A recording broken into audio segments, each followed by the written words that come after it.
একটা প্রশ্ন করি, তুমি আসলে কত টাকা কামাতে চাও? $1, $100, $500 নাকি তার চেয়েও বেশি?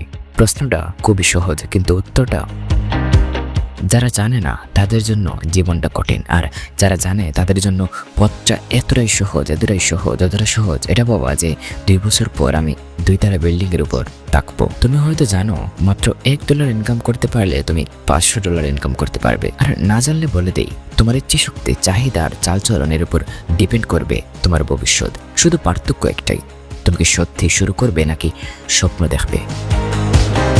তুমি কি হবে সেটা একান্তই তোমার ব্যাপারে, কিন্তু তোমার কিছু হওয়ার আগে এটা ভাবা উচিত, কি করলে টাকার পাহাড়ে করতে পারবে তুমি, কি করলে কাঠের পুতুল তোমার নাম শুনে হা করবে।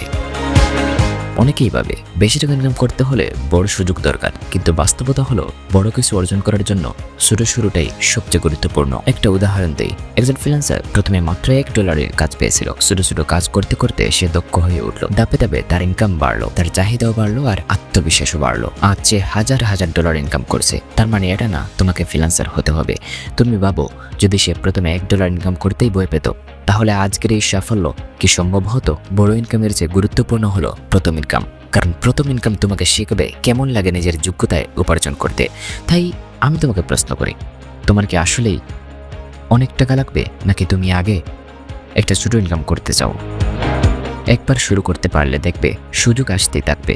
শেখার ইচ্ছা আর কাজ করার ধৈর্য থাকলে $500 ইনকাম করা কোনো কঠিন ব্যাপার না। কিন্তু যদি তুমি বসে থাকো, শুধু ভাবতে থাকো, তাহলে আজ থেকে 1 বছর পরেও তুমি এই একটাই প্রশ্ন করবে, আমি কিভাবে টাকা ইনকাম করব? তাহলে সিদ্ধান্ত তোমার, আজই শুরু করবে নাকি 1 বছর পরে? শুধু তুমি পাবো।